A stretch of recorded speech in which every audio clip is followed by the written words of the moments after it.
로마서 같이 살펴보도록 하겠습니다. 로마서 3장 21절부터 22절까지의 말씀입니다.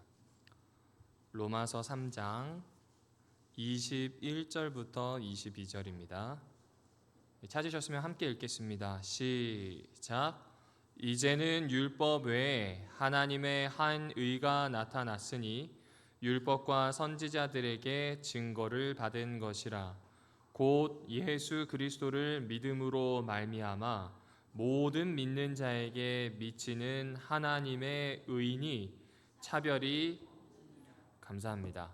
지금까지 했던 내용을 잠시 요약하면 이렇습니다. 여러분, 복음이 무엇인가? 라고 물을 때 바울은 그 당시의 언어로 좋은 소식이다 라고 이야기합니다.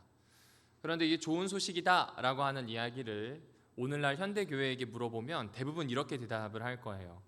내가 죄 용서를 받고 구원을 받은 다음 내 삶이 끝나서, 다른 말로 하면 죽고 나서 예수께서 재림하실 때 천국 가는 이야기, 이게 복음으로 많이 이해하고 있습니다. 그런데 이 로마서에서는 이 부분에 대해서 좀 물음표를 던집니다. 첫 번째는 이겁니다. 복음의 주체가 누구인가? 라는 질문입니다. 만약 내가 죽어서 천국을 가는 이야기라고 본다면 복음의 주체는 나 자신이고요. 복음의 목적은 나라고 하는 사람이 얻을 이익에 맞춰져 있다라고 이야기하는 겁니다. 복음에 대한 이런 이해가 좀 두 가지 어려움을 낳을 수 있다라고 하는 우려를 바울이 이야기하는데, 첫 번째는 개인적으로만 성경을 해석할 가능성이 많다는 겁니다. 즉, 십자가 사건에 내가 맞춰지는 게 아니라 십자가는 나의 구원을 위해서 있는 것이다. 이 한 끗 차이죠. 그렇게 될 가능성이 있다는 겁니다. 두 번째로 제가 한 1년 전에 잠깐 말씀드렸던 것 같은데, 구원에 대해서 가지고 있는 관점이 되게 많습니다. 형벌대속 이론부터 시작해서 승리자 이론에 모본, 아니면 만화경 이론까지 굉장히 많습니다. 근데 이 모든 것들이 다 우리가 가지고 있는 신앙 안에서 각각의 빛깔을 가지고 있습니다. 그런데 만약 예수님의 십자가 사건이 나 자신의 구원을 위해서 존재한다, 이쪽에 많이 접근되어 있는 게 형벌대속 이론이거든요. 그러면 형벌대속적인 관점으로만 복음을 보게 되고요. 그 관점으로만 보게 되면 하나님 나라가 가지고 있는 그 역동적인 것, 그리고 하나님 나라가 품을 수 있는 그 포괄성을 조금 축소시킵니다. 이 말은 무슨 얘기냐면, 사람이 딱 이렇게 경주마처럼 요만큼만 본다는 거예요. 복음이 이렇게 드넓은데 여기를 다 보지 않고 어디만 보고 있는 거예요. 여기만 봐요. 나 구원 얻는다. 나 죄 용서 받는다. 요것만 본다는 겁니다. 그래서 바울은 복음이 뭔지에 대해서 설명할 필요가 있다고 느꼈던 것 같아요. 이거는 지금이나 2000년 전이나 큰 차이가 없었던 모양입니다. 그래서 바울은 뭐라고 이야기하냐면, 한마디로 복음은 우리를 위한 이야기가 아니래요. 의외죠. 우리를 위한 이야기가 아니라는 건 1차적으로 우리에게 이 주체가 있는 이야기가 아니라는 겁니다. 복음은요, 예수 그리스도에 대한 이야기입니다. 예수 그리스도에 대한 이야기이기 때문에 우리에게 구원이 있는 것이지, 우리를 구원하기 위해서 있는 이야기가 아니라는 점을 바울이 명확히 하고 있습니다. 그러면 도대체 바울의 복음에서 예수는 어떤 분인가? 하나님의 아들, 예언된 메시아, 다윗의 혈통, 성령으로서 죽은 자 가운데서 부활하신 하나님의 아들, 온 우주의 주권자, 다양한 이미지들을 가지고 옵니다. 이걸 간단하게 얘기하면 그림 언어라 그래요. 눈에 보이는 듯이 하나님의 아들이라 그러면 우리가 생각하는 신의 아들로서의 모습이 생각날 겁니다. 예언된 메시아라고 하면 구약적인 이미지가 생각이 날 거고요. 그런 그림 언어들을 가지고 설명을 해줍니다. 왜냐하면 복음이라고 하는 단어에서 우리가 딱 하나 빠져 있는 게 있어요. 이게 뭐냐면, 우리는 제국주의의 아래 있지 않습니다. 그러니까 어느 제국 아래 우리나라가 혹은 내가 주권이 묶여 있는 상태가 아닙니다. 그런데 바울 시대에는 로마라고 하는 강력한 제국이 온 세계, 그 당시에 온 세계를 다스릴 때입니다. 그래서 복음은 다분히 반제국적인 어떤 이야기들을 품을 수밖에 없습니다. 예를 들어 볼게요. 여러분, 복음이라고 하는 단어는 마가복음의 처음 이야기를 드릴 때 말씀드렸던 것처럼 황제의 탄생이나 황제가 즉위하거나 황제가 후사를 보았거나 황제가 전쟁에서 승리하고 개선할 때에만 사용하던 말입니다.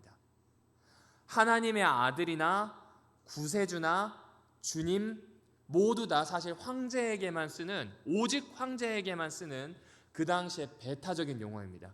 여러분, 왕의 이름을 함부로 부를 수 있어요, 없어요? 없어요. 전하가 맞습니다. 그렇죠? 사실 세종의 이름이 이도라고 하는 걸 압니다. 그러나 이도라고 하는 그 이름을 함부로 불러서는 안 되겠죠. 똑같은 겁니다. 복음, 하나님의 아들, 이걸 모두 다 황제에게 기속된 단어이므로 이 단어를 사용해서는 안 되는 겁니다. 그런데 이 용어를 누구에게 쓰냐면 십자가에서 처형당한 예수에게 쓰고 있는 겁니다. 여러분, 십자가에서 처형당하면요, 사람이 발가벗겨져 가지고 헐떡거리면서 죽는 걸 보여야 돼요. 되게 수치스럽잖아요. 정치범들이거나 로마에게 완전히 반기를 든 사람들에게 내리는 극형입니다. 형벌이 잔인하기도 하지만 그 자체가 명예와 수치를 존중하던 문화에서는 다분히 모욕적인 일이기 때문에 이 십자가에 달려서 죽은 예수라고 하는 사람이 우리의 주인이다, 구세주다, 아니면 복음이다 라고 하는 이야기를 들었을 사람들은 짜증이 나는 거예요. 왜 그럴까요? 유대인들에게는 나무에 걸려서 죽은 사람은 저주받은 사람이라 그 저주받은 게 우리의 메시아다, 이러니 너무 싫은 거고요. 헬라인들에게는 모욕적인 형벌을 당한 저 사람이 우리의 왕이자 신격화될 수 있는 인간, 이건 못 받아들이겠다는 겁니다. 왜냐하면 황제의 전기에 보면요, 꼭 세 가지가 들어갑니다. 하나는 신성한 혈통입니다. 왜 저 윗동네에 보면 정은 씨가 있죠. 저랑 나이가 같더라고요. 근데 그 친구는 백두 혈통이랍니다. 뭐가 백두 혈통인지 모르겠지만 그 혈통의 정당성이 있기 때문에 지금 북한 공산당을 장악하고 있을 수 있는 겁니다. 마찬가지로 황제도 자신이 가지고 있는 혈통이 있기 때문에 로마를 잡을 수 있다라고 하는 이야기를 합니다. 당시에 어떤 혈통이어야 되냐면 신들의 계보에서 나오는 혈통입니다. 나를 가호하는 신이 아폴론이고 나의 아버지는 제우스여야 합니다. 그런 방식으로 내가 선택받은 자라고 하는 걸 굉장히 강조했습니다. 두 번째는 오랜 도시입니다. 여러분, 로마가 상고사까지 하면 이 로마라고 하는 땅에서 약 1000년 이상 쭉쭉 승승장구했던 나라입니다. 그런 나라가 없습니다. 제국들 중에 300년을 채 넘기지 못한 나라가 많은데 오랜 도시인 로마에 적을 두고 있어야 사실은 황제가 될 수 있습니다. 마지막으로 존귀한 가문의 출신이어야 됩니다. 하나는 신적인 혈통이라면 다른 하나는 있어 보이는 귀족의 자제이거나 아니면 확실하게 우리나라에 공을 세운 집안의 자녀여야 합니다. 미국으로 치자면 케네디 가문이 그럴 수가 있겠죠. 그런 방식으로 황제의 전기를 기록했습니다. 그래서 바울도 그런 이 황제와 예수님을 딱 두고 대립되게 만들어놨어요. 예수는 누군가? 메시아적 혈통이 있다. 메시아적 혈통이란 건 신의 혈통을 가지고 있다는 거죠. 하나님이 내릴 신의 아들에 대한 이야기라고 구약에서 강조하니까요. 그 혈통은 누구의 혈통이에요? 다윗의 혈통이라는 말을 계속합니다. 그리고 이 다윗의 혈통이 지금 어디로 왔어요? 가장 오랜 도시인 로마에 오셨어요. 그 예수가 오셨으므로, 예수에 대한 소식이 왔으므로 이건 가장 기쁜 소식입니다. 이 얼마나 불온합니까? 로마의 입장에서는. 그 이야기가 복음입니다. 여러분, 여기 보이시나요? 이게 당시에 이 주조되었던 동전입니다. 당시에 문맹이 95%가 넘어요. 그래서 여기에 쓰여 있는 글은 한 5%의 상위층만 읽을 수 있습니다. 나머지 95%는 이 그림을 보는데 이 그림에는 여러 이야기가 숨겨져 있습니다. 그 숨겨져 있는 이야기를 간단하게 하면 티베리우스 카이사르 디비 아그 F 그다음 아우구스투스라고 되어 있습니다. 이게 라틴어로 적혀 있는데 간단하게 하면 티베리우스라고 하는 카이사르는 신성한 아우구스투스의 아들, 그는 곧 아우구스투스라고 하는 뜻입니다. 아우구스투스는 국부이자 신격을 갖춘 사람입니다. 그런데 국부이자 신격을 갖춘 누군가의 아들이라고 표현하고요. 카이사르 자체가 황제, 왕, 구세주란 뜻을 함유하고 있거든요. 그러니까 티베리우스라고 불리는 이 사람은 우리의 구세주이자 신의 아들이자 신격화할 수 있는 황제라는 사실을 동전으로 찍어낸 겁니다. 그리고 이 동전을 찍어낸 다음 누구에게 주냐면 군인들에게 줘요. 그럼 군인들이 로마 1군단부터 10군단까지 지중해 영역에 펼쳐집니다. 특별히 팔레스타인과 유다 지역에는 10군단인 멧돼지 군대가 거기 있습니다. 그럼 이 군인들이 뭐 하겠어요? 이걸 가지고 사용하면서 이 동전에 새겨져 있는 메시지를 자연스럽게 속국에 있는 사람이나 로마 시민이거나 모두가 다 볼 수 있게 되는 겁니다. 다시 한번 말씀드리지만 아우구스투스는 누구예요? 신이에요. 아우구스투스의 아들은 그러므로 무슨 아들이에요? 신의 아들이에요. 신의 아들은 따라서 신격화된 신입니다. 여러분, 바울이 한창 이야기를 할 때 가장 근접해 있던 황제 중에 하나가 누구냐면 옥타비아누스입니다. 이 옥타비아누스라고 하는 사람은 사실 여러분이 잘 알고 계시는 율리어스 카이사르의 아들입니다. 그냥 아들이 아니라 양자예요. 그런데 율리어스 카이사르가 양자로 삼으면서 그에게 무엇이라는 이름을 하사하냐면 나중에 원로원도 하사합니다. 아우구스투스라고 하는 이름을 하사합니다. 이 말은 무슨 이야기예요? 율리어스 카이사르라고 하는 신격화된 황제를 쫓아가는 신의 아들, 아무도 거부할 수 없는 혈통을 가지고 있고 오랜 도시인 로마를 다스릴 수 있는 적법한 사람이라는 뜻을 이야기하고 있는 겁니다. 여러분, 신의 아들이 왕이라는데 누가 거부하겠습니까? 그런데 잘 보실까요? 예수 그리스도에 대한 이야기를 바울은 이렇게 이야기합니다. 예수님은 부활했대요. 이 자체가 놀라운 일입니다. 죽었다가 살아났대요. 죽었다가 살아난 것으로 끝나지 않고 예수님은 하나님이 그에게 관을 씌우셨습니다. 마치 율리어스 카이사르가 옥타비아누스에게 아우구스투스라고 하는 이름과 함께 그에게 관을 씌워 넘기는 것과 똑같은 모습을 이야기하는 겁니다. 그리고 예수님은 그렇게 온 우주의 통치권을 위임받으셨고요. 이제부터 온 만물을 다스리신다. 이게 복음의 이야기입니다.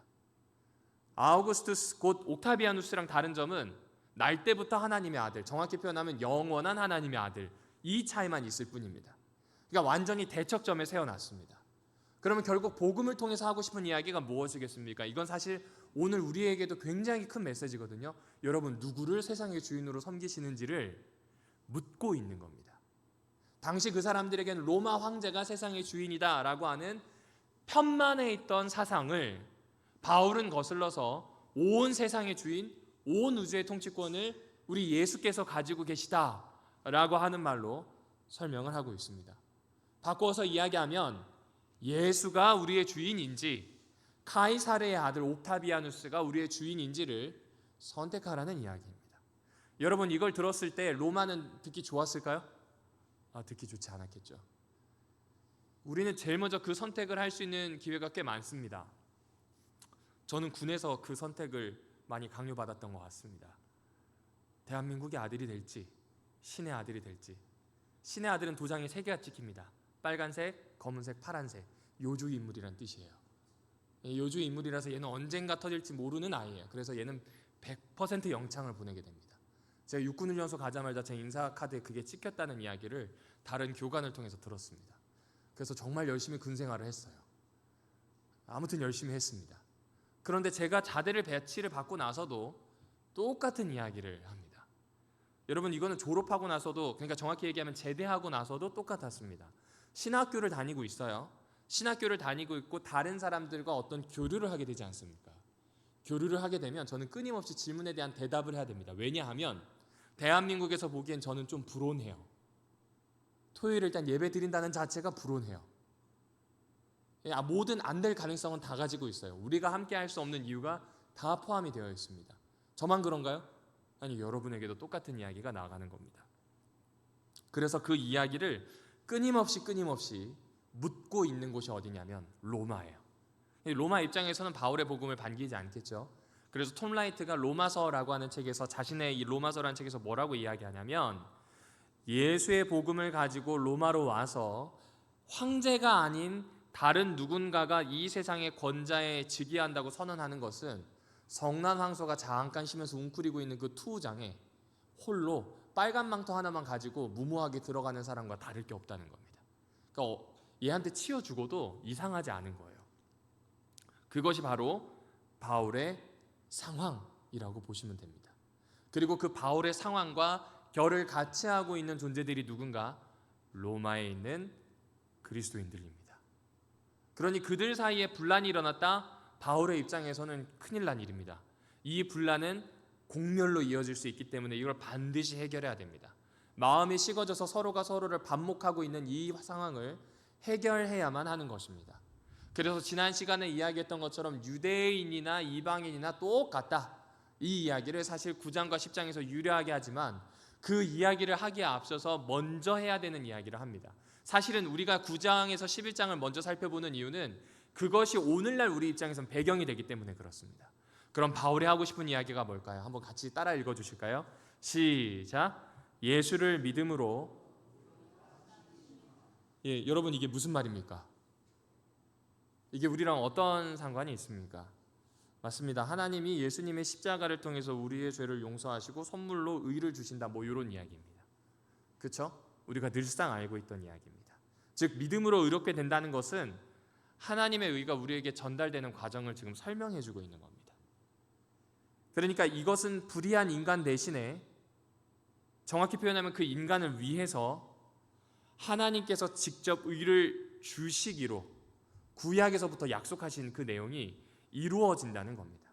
바로 예수님의 사건, 십자가를 통해서 십자가를 믿음으로 받아들이기만 하면 구원을 얻는다, 이 이야기를 해주는 겁니다. 여기까지 큰 어려움 없으시죠? 네, 맞습니다.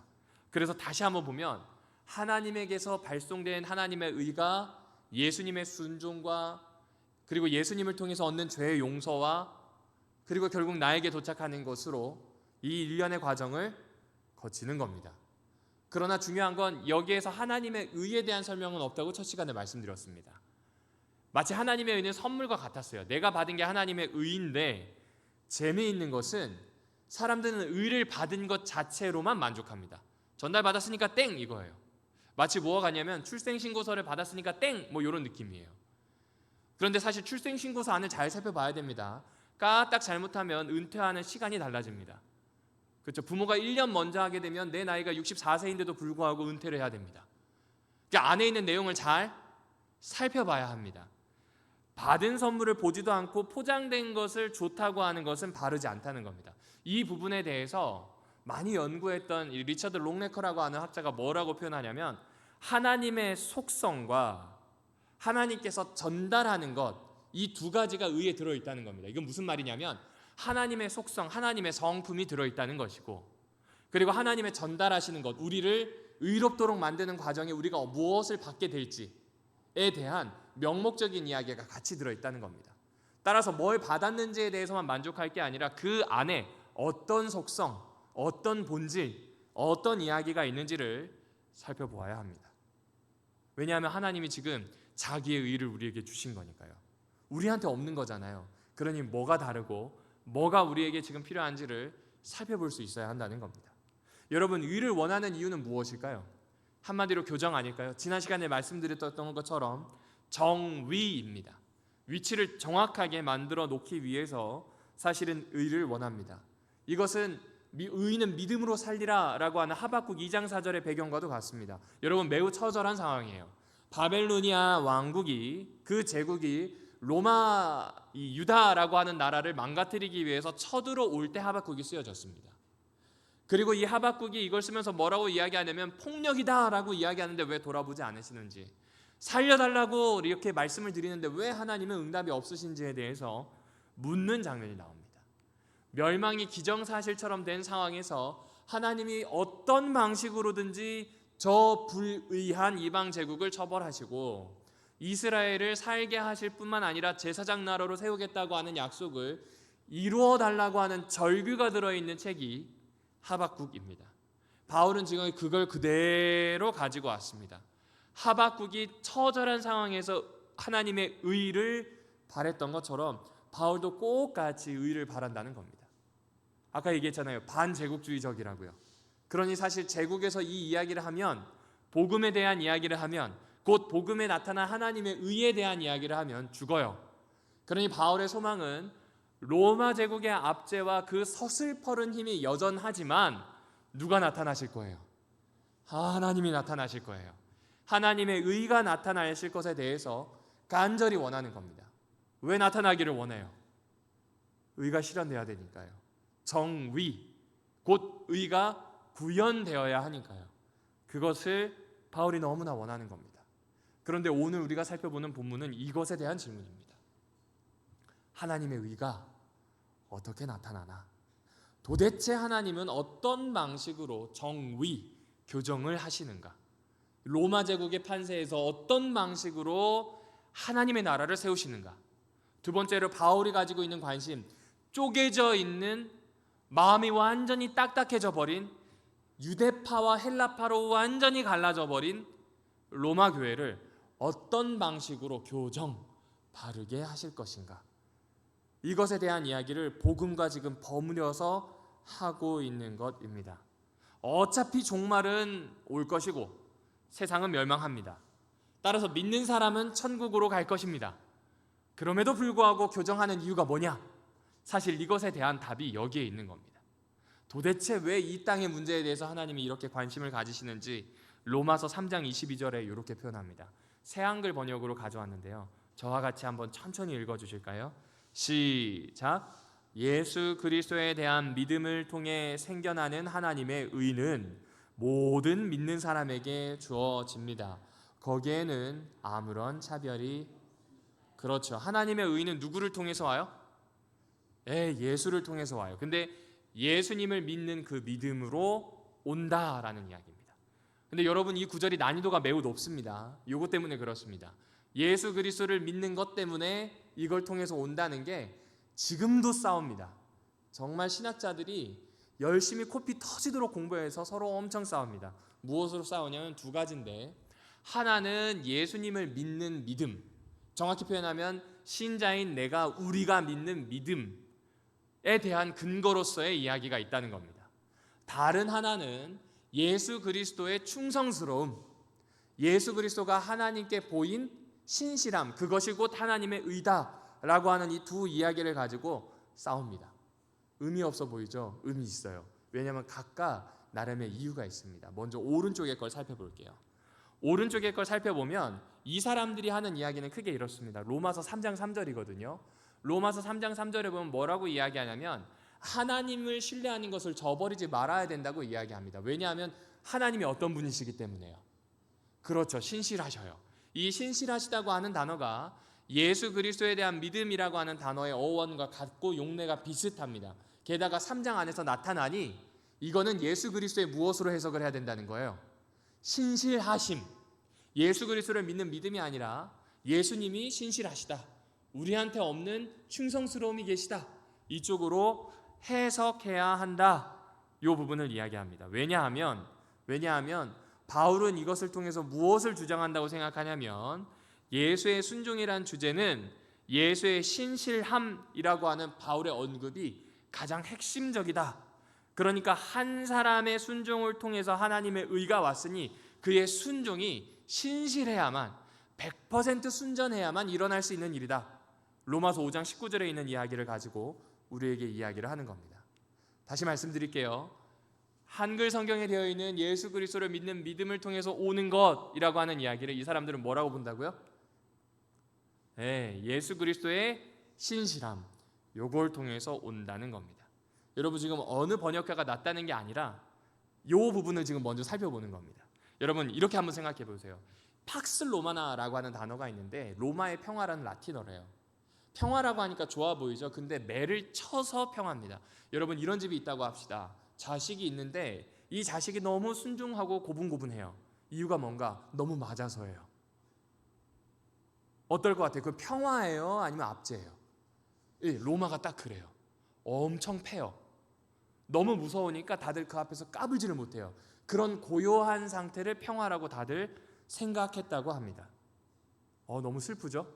그 이야기가 바로 로마가 한창 세상을 다스리고 있을 때의 이야기라고 보시면 좋을 것 같습니다. 그러니까 로마 세계는 사실 법과 질서를 세운다고 얼마나 강조했는지 몰라요.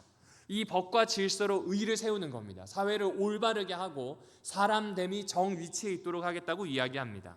하지만 결국 그들이 추구했던 법과 질서를 세우기 위해서 죄와 폭력과 암암리에 일어나는 수없이 많은 압제들이 있었다는 걸 고발하고 있는 책이 뭐냐면 로마서예요.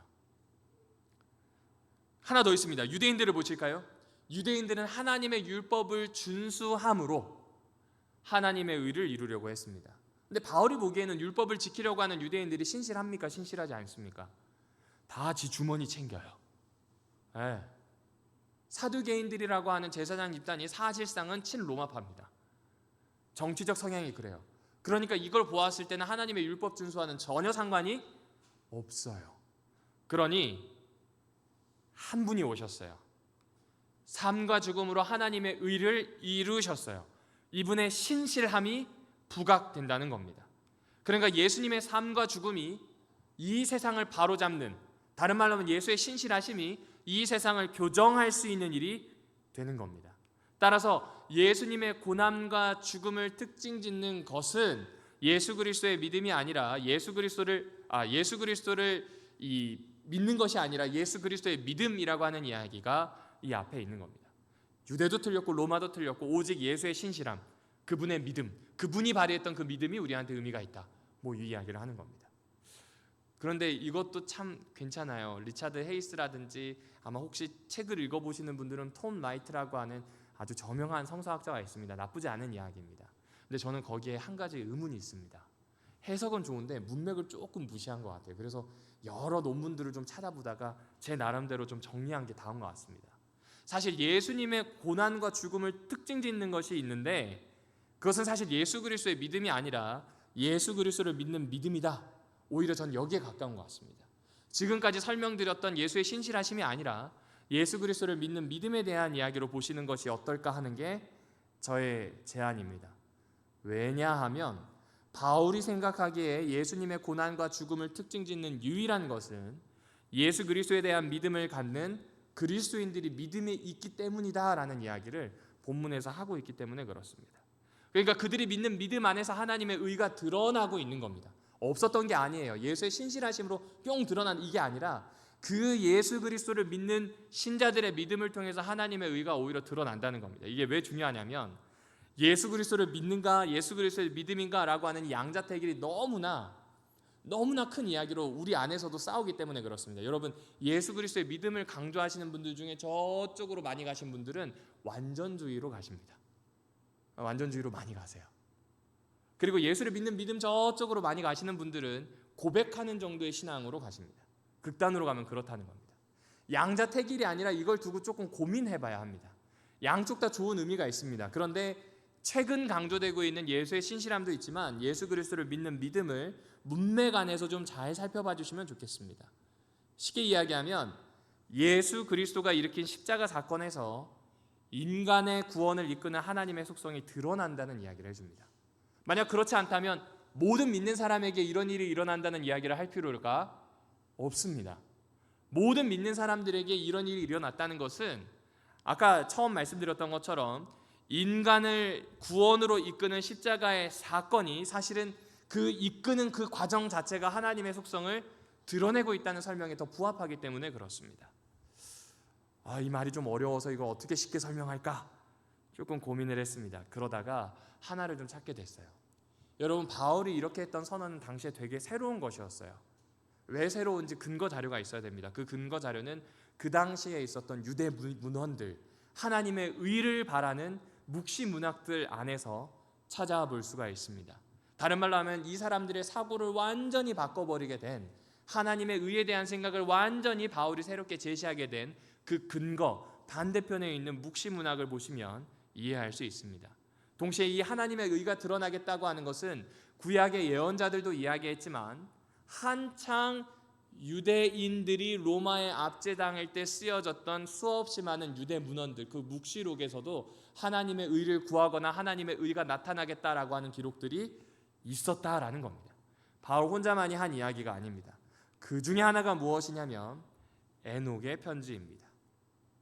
마치 바벨로니아를 맞닥뜨렸던 하박국처럼, 그리고 죄의 문제를 맞닥뜨리고 온 인류가 곤란해진 것을 깨달은 바울처럼 에녹의 편지에서는 하나님의 의가 드러나지 않아서 어려운 상태를 다음과 같이 묘사합니다. 에녹은 철저하게 신명기를 중심으로 이야기하는데 이렇게 설명해요.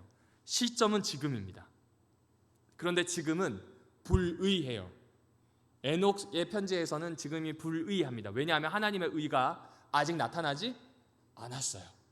그래서 지금은 의인들은 언약적인 저주를 받은 사람과 비슷해요. 왜냐하면 잘 안 돼요. 뭐 할 때마다 아프면 의인이고, 도둑 맞으면 의인이고, 그리고 뭔가 사고를 당하면 의인입니다. 어떤 언약적인 축복, 신명기에 나오는 하나님을 순종했을 때의 축복이라고는 단 하나도 없다고 에녹의 편지의 저자가 이야기합니다. 그런데 불의한 자들은 오히려 잘 됩니다. 지금 하나님의 의가 드러나지 않는 이때 언약적인 축복은 다 받아요. 장수하죠. 결혼 잘하죠. 애들 잘 놓죠. 게다가 부자까지 됩니다. 거기에다가 승승장구합니다. 신명기에 나오는 모든 언약의 축복은 이 불의한 사람들이 가져갑니다. 그런데 미구에 언젠가 정의로운 종말, 하나님의 의가 나타나면 그제서야 의인들은 축복을 받습니다. 그제서야 세상이 교정되면서 악인들 혹은 불의한 사람들은 저주를 받습니다. 곧 지금은 고난받는 시기인데 의인의 관점에서 볼 때는 잘못된 이들을 상을 받고 잘못된 이들이 잘 되는 이유가 하나님의 의가 지금 드러났기 때문이다, 아니다란 이야기를 에녹의 이 편지에서 엄청 이야기하는 겁니다. 그러면 지금 이 편지를 통해서 자연스럽게 무엇을 바라겠어요? 언젠가 나타날 하나님의 의. 하나님의 의는 지금 나타나요? 아니면 미래에 나타나요? 미래에 나타납니다. 그래서 그 내용을 요약하면 이렇습니다. 지금은 의인들이 고통받고 악인들이 언약적인 축복을 받는 안 좋은 시기예요. 고난의 시기입니다. 지금은 문제의 시기입니다. 어떤 문제 제기를 하더라도 답이 안 나와요. 그리고 지금은 마지막이라고 하는 그때 곧 정의가 회복되고 세워질 것이라고 하는 약속된 미래와는 완전히 천양지차 부딪히는 때입니다. 그래서 지금은 하나님의 의가 드러나지 않고 어떻게 되어 있어요? 숨겨져 있어요. 그러나 그때에는, 그러니까 미래에는 하나님의 의가 어떻게 될까요? 드러난다는 겁니다. 이게 에녹의 편지 혹은 그 당시에 있었던 웬만한 묵시문학들이 가지고 있던 이야기들입니다. 이걸 잘 기억해 주세요. 그런데 바울에게 있어서 하나님이 나타나는 것, 다른 말로 하면 하나님의 의가 나타난 것은 바로 지금이라는 이야기입니다. 그러나 지금은 율법과 상관없는 하나님의 의가 나타났다고 로마서 3장 21절에 이야기하는 겁니다. 이러한 바울의 표현은 에녹의 귀에 들었을 때에는 이 미래의 심판이 일어나야 되는데 지금 일어났다고 하니 뭔가 이상한 거예요. 그리스도 예수로 얻는 구원이라고 하는 사건이 일어났다, 지금 일어났다는 사건은 거의 충격에 가까웠을 겁니다. 그래서 제가 이걸 이렇게 제 나름대로 도표를 그려봤어요. 제 나름대로 도표를 그려보면 이렇습니다. 위에는 에녹서에 대한 이야기예요. 에녹의 편지에서 하나님이 오래 참는 이유가 있어요. 하나님이 전에 지은 죄들을 간과하시고 오래 참는 이유가 뭔가? 지금까지는 의가 숨겨졌으므로 간과하시는 거예요. 그러니 불의한 일이 일어나고 불의한 사람들이 잘 됩니다. 그러나 그때에는 오래 참음이 끝나요. 정의가 회복되고 하나님의 의가 드러날 겁니다. 그런데 바울은 다르게 이야기합니다. 바울은 오래 참음이 지금 딱 와서 끊어졌다, 지금 완전히 맞춰졌다, 이 이야기를 합니다. 무엇으로 맞춰졌는가? 딱 하나예요. 예수님의 십자가예요. 예수님의 십자가가 의의 심판이 실행된 것이라고 보는 겁니다. 다른 말로 하면 하나님의 의가 작동했으므로 더 이상 하나님의 죄를 간과하지 않으시고 오래 참으시는 것을 끝냈다는 겁니다. 이게 엄청난 이야기예요. 우리에게로 가져와 볼까요? 여러분, 우리가 기대하는 건 예수의 재림입니다. 예수의 재림이 저 멀리 있어요. 그때 하나님이 온 세상을 바로잡으실 거라는 생각으로 지금은 그저 견뎌야 한다는 생각으로 삽니다. 어쩌면 에녹의 편지에 나오는 저자의 마음이 우리의 마음인지도 모르겠어요. 근데 바울은 완전히 뒤집어서 예수님의 십자가를 보라는 거예요. 예수님의 십자가가 하나님의 의를 실행해 버렸습니다. 예수님의 죽으심과 부활이 하나님의 의를 숨기지 않고 완전히 드러내셨어요. 따라서 하나님의 의를 완전히 드러내셨다는 것은 이제 뭔가 확실하게 바뀌게 된 게 있다는 겁니다. 그것이 바로 로마서 3장 21절에 이야기하는 율법과 상관없는 하나님의 의가 나타났다라고 하는 표현을 통해서 궁금증을 자아내는 겁니다. 그러면 도대체 율법과 상관없다, 이건 어떤 이야기일까요? 저는 이렇게 생각했거든요. 율법과 상관없다라고 하면 왠지 율법이 없고요. 그래서 율법으로부터 우리가 받을 수 있는 정죄라든지 판가름, 판결을 멀리할 수 있는 혹은 회피할 수 있는 것이라고 생각했습니다. 이것은 어떻게 생각을 하냐면 내가 받을 죄에 대해서 하나님이 간과하셨으므로 나는 이제 의인이 되었고 이것을 믿는 믿음으로 내가 죽었다가 다시 살아나면 하늘나라 간다 라고 하는 생각으로 자연스럽게 이어집니다.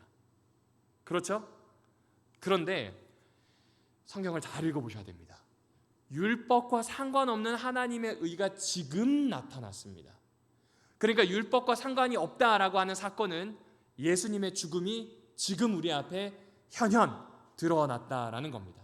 하나님의 의, 하나님의 복음, 곧 예수의 죽음과 부활이라고 하는 이 사건이 율법의 정죄로부터, 율법이 우리에게 내리는 유죄 판결로부터, 혹은 율법이 그 판결에 대한 결과인 죽음으로부터 절대로 회피하지 않았다는 겁니다. 예수 그리스도가 이 죽음과 판결을 회피하지 않고 오히려 돌파하셨다고 이야기하는 겁니다. 이게 매우 중요합니다. 율법은 우리가 죽어야 된다 그러고 유죄라고 이야기하잖아요. 이 문제를 해결하기 위해서 율법과 다른 하나님의 의가 나타나서 율법의 힘을 잃어버리게 한 게 아니라 오히려 예수님은 그 율법을 두고 그 율법 사이를 통과해버리신 거예요.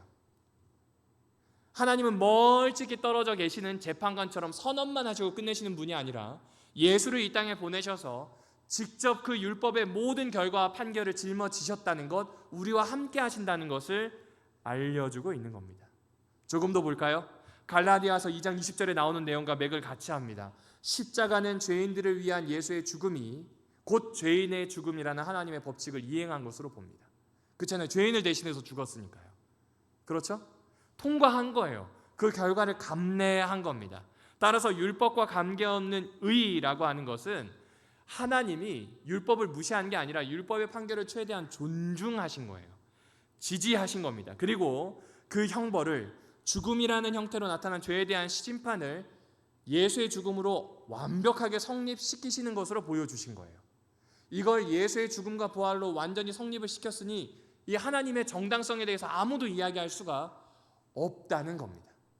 그러므로 바울은 이 이야기를 지금 일어난 일로 우리에게 이야기하는 겁니다. 뭔가 좀 깨림직하죠. 왜냐하면 겉보기에는 인류 전체가 그 죄를 다 짊어지지 않았어요. 율법의 판결과 죽음이 있는데 인류는 여전히 그냥 살아가는 것 같아요. 예수 한 사람만 죽었고 예수 한 사람이 그 죽음의 값으로 모든 판결을 이행했을 뿐입니다. 그래서 겉보기에는 정의롭지 못하고 조금은 깨림직합니다. 그러나 이것의 정당성은 오로지 누구에게 달려 있어요? 예수님에게 달려 있어요. 이게 복음이라는 겁니다. 앞에는 예수의 신실하심에 대해서 모든 것을 달아놨어요. 예수의 신실하심이 있기 때문에 그 예수의 신실하심에 우리가 기대기만 하면 돼요. 우리로서 할 수 있는 건 신뢰하는 것밖에 없다. 그래서 어쩌면 결론이 편할 수도 있습니다. 그러나 뒤에 있는 결론, 예수 그리스도를 믿는 믿음이라고 하는 이 결론은 조금 어렵습니다. 왜냐하면 예수님이 율법을 성립하기 위해서 그 사이를 십자가 사건이라고 하는 일을 통해서 통과해버리셨어요. 이 통과해버리신 것을 우리가 믿게 될 때 하나님의 의가 드러난다는 겁니다. 이렇게 하는 이유가 뭘까요?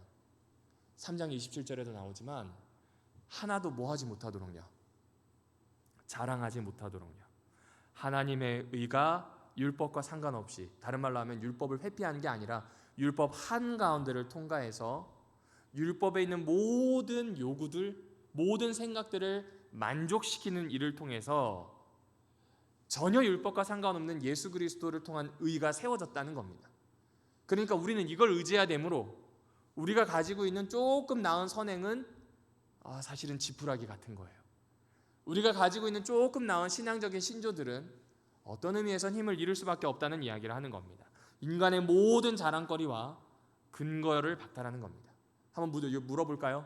구원은 인간의 무엇을 통해서 얻는가? 그럼 그 모든 것에 대해서는 아니다라고 대답하는 겁니다. 그러면 구원은 예수와 관련해서 얻는가? 그 모든 것에 대해서 무조건 예수라고 이야기한다는 겁니다. 이게 바울이 하는 이야기입니다. 미구에 일어나지 않고 미래에 일어나지 않고 지금 일어난 겁니다. 그리고 예수를 경건하지 않는 자에게, 예수를 믿는 사람들에게, 혹 경건하지 않는 사람이라 할지라도 의롭다라고 하시는 근거가 되시는 이유가 여기에 있음을 이야기합니다. 그래서 여러분, 이걸 선물이라고 합니다. 여러분, 돼지목에 진주먹거리라고 아시죠? 돼지가 진주를 알까요? 먹고 싶어 할 것 같아요. 근데 그 목에다 진주먹거리를 걸어 놓는다고 뭔 의미가 있겠습니까? 그런데 진주먹거리를 걸겠다고 나선 분이 하나님이세요. 그리고 그 일을 이루시는 분이 누구세요? 예수라고 하는 이야기를 하는 겁니다. 그래서 그것을 만약 혹시 돼지가 조금이라도 그 가치를 깨닫고 그 주인에게 감사를 표한다면 이건 의미 있는 일이라는 겁니다. 하나님은 지금 그 일을 하셨다라고 보는 겁니다. 혹시 불편하실지도 모르겠습니다. 돼지의 비유일 뿐입니다. 이거에 대해서 불편하지 않으셨으면 좋겠습니다. 그렇게 된다면 이제부터는 인간이라고 하는 인두겁을 쓰고 있는 모든 존재는 이방인이나 무할례자나 할례자나 유대인이나 할 거 없이 모두 다 예수님 안에 있을 수 있는 기회가 생기는 겁니다. 그래서 바울은 이것 때문에 막혀져 있는 담을 무너뜨리는 듯한 엄청난 경험을 한 거예요. 자기 스스로. 그래서 이방인들의 사도가 되겠다고 자처를 하고 모든 걸 박차고 돌아다니기 시작을 한 겁니다. 생각을 해보세요. 얼마나 무섭겠어요. 한두 명이 아니라 떼거리로 와가지고 너는 유대인 뭐 안 되는데 왜 이런 짓 막 하면서 막 하다가 갑자기 돌 들고 그러면 무서운데, 그럼에도 불구하고 예수가 하신 일에 대해서 당시의 모든 것들을 뒤집어서 지금 이루신 하나님의 의에 대해서 선포하고 다녔다는 것입니다. 그러니까 모두를 죄인으로 선고하지만 동시에 모두를 의롭다고 하시는 하나님의 심판의 결과물이 드러났다라고 하는 이야기를 해주고 있는 겁니다. 자, 그러면 제가 왜 이런 이야기를 쭉 했을까요? 왜 하나님이 이런 일을 하셨는지 좀 궁금하더라고요. 오늘의 마지막 말씀입니다. 저와 같이 좀 읽어보겠습니다. 시작. 나는 그리스도와 함께 십자가에 못 박혔습니다. 이제 살고 있는 것은 내가 아닙니다. 그리스도께서 내 안에 살고 계십니다. 내가 지금 육신 안에서 살고 있는 삶은 나를 사랑하셔서 나를 위하여 자기 몸을 내어주신 하나님의 아들을 믿는 믿음 안에서 같은 경험을 했는 모양이에요. 그리고 어쩌면 예수의 경험이 자신에게 깊이 스며들었던 모양이에요. 그 예수에 대한 믿음으로 산다는 고백을 합니다. 그런데 그 예수에 대한 믿음을 가질 수 있었던 이유를 빨간 줄 첫 번째 이야기하죠. 무엇 때문에요? 나를 사랑하셔서요. 제가 어렸을 때 들었던 이야기 중에 가장 슬펐던 게 아비가 자식을 위해서 두 눈을 뽑은 왕에 대한 이야기를 한번 들은 적이 있습니다.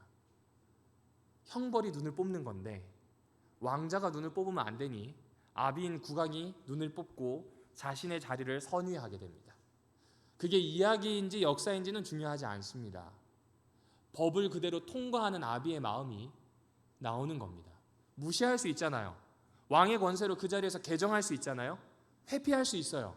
그런데 그렇게 하지 않고 정당하게 율법을 이루고 자신의 아들이 국왕이 될 수 있는 길을 열었습니다. 어쩌면 하나님은 꽃 같은 일을 하지 않으셨나 싶습니다. 그래서 다른 여러 가지 시가 있겠지만 시편 23편이 너무나 떠올랐습니다. 캄캄한 골짜기를 가야 해도 나 두렵지 않아요. 잘못될까 봐서. 주님이 나와 함께 하시니까요.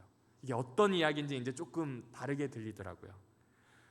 주님의 지팡이와 막대기가 내게 힘이 됩니다. 다른 번역에서는 나를 위로합니다 라고 되어 있습니다. 주님이 내 앞에 차려주십니다. 밥상을 내 적들의 맞은편에다가 주님이 부어주십니다. 기름을. 다른 사람이 아니라 누구의 머리예요? 그렇죠. 본인이 직접 그 사망의 골짜기 같은 길을 다 지나가시고 함께 하실 뿐만 아니라 원수들이 와서 뭐라고 이야기하든 그들 앞에서 밥상을 차리시는 분으로, 돌보시는 분으로 시편은 소개하고 있습니다. 죄에 대한 하나님의 심판으로 어쩌면 최초의 인간이었던 아담은 캄캄한 골짜기를 가듯 에덴 동편의 놋, 곧 유리함, 방황함이라고 하는 땅 위에서 평생을 유리할 수밖에 없었는지도 모르겠습니다. 그 방황과 유리함이 두려울 수밖에 없는 이유는 죽음이 눈앞에 있기 때문입니다. 그런데 그 죽음이 눈앞에 있을 때마다 하나님이 끊임없이 하셨던 것은 동산 동편에 마련해둔 화영검이 빙글빙글 도는 그곳에다 제단을 쌓고 누군가 대신 죽어서 드리는 희생제사를 드리게 한 겁니다. 다른 말로 하면 너의 죽음이 유보되고 살 수 있는 이유는, 그리고 너의 죽음을 넘어서 새로운 삶과 구원에 대해서 내가 예언할 수 있는 이유는 네가 아니라 네 이전에 희생된 동물처럼 모든 율법의 요구, 모든 율법의 판결을 만족할 수 있는 나의 메시아를 보낼 것이다 라고 하는 이야기를 선언적으로 보여주셨던 것 같습니다. 그래서 아담은 그 예배를 드릴 때 즐거워했습니다. 그래서 다윗은 그 예배를 드릴 때 하나님 앞에서 기뻐 뛰놀았다라는 표현이 나오는 것 같습니다. 시편 23편 나머지 부분을 좀 읽어드리겠습니다. 이건 저와 함께 이 위에 있는 박스만 같이 읽어보실까요? 시작. 정말이야 좋은 것과 한결같은 사랑이 나를 따라다닐 거야. 내 삶의 모든 날에 머물고 싶어 여호와의 집에 오랜 날 동안. 새한글 번역이 잘 번역해 놓은 것 같아요. 왜 이 마음을 가지는지 이해되시죠? 나 대신 이미 통과하셨기 때문에 그분을 믿는 믿음으로 그분에 대한 경험이 새록새록 켜켜이 쌓일 때마다 하나님의 의가 점점점 나와 모두 앞에 드러나게 되는 겁니다. 아래는 70인역을 제 나름대로 사역을 한 겁니다. 참으로 좋음과 한결같은 사랑이 내 삶의 모든 날 동안 나를 따를 것이야. 드나들고 싶구나. 여호와의 집에 오랫동안 드나들고 싶답니다. 이 마음이 사실 저의 마음뿐만 아니라 앉아 계신 우리 모든 교우들의 마음이 되기를 주님의 이름으로 축복합니다. 죄에 대한 하나님의 심판은 궁극적으로 목표하는 게 있습니다. 그것은 죄인들마저도 의롭다라고 하는 것입니다. 그리고 그것은 미구에 이루어질 일이 아니라 바울의 표현에 따르자면 오늘 정확히 얘기하면 로마서를 펼쳐서 읽고 있는 우리가 모두 공감할 수밖에 없는 사건이다라고 이야기합니다. 사실은 황제가 로마 시민들을 구원해 주었다라고 여겨서 희생제사를 드리고 있었던 로마의 그 오랜 관습 위에다가 바울은 황제에게 희생제사를 바칠 것이 아니라 여호와의 집에 오랫동안 드나들며 그분에게만 제사를 드려야 한다는 것에 대해서 소개하고 있다라고 보셔도 좋습니다. 다시 한번 여쭙겠습니다. 여러분의 마음의 주인은 누구입니까? 여러분이 생각하시기에 이 세상과 우리 교회와 이 가정과 조금 더 나아가서 가장 어려운 나의 주인은 누구라고 생각하십니까?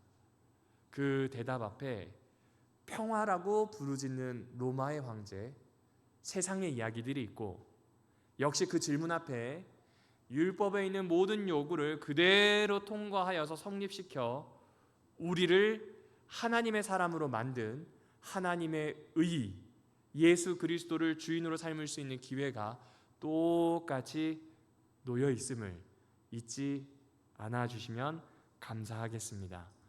믿음으로 의롭게 된다는 것, 그 안에는 생각보다 더 많은 이야기가 있지만 1세기 그 당시의 이야기로 축약하여서 설명을 드렸습니다.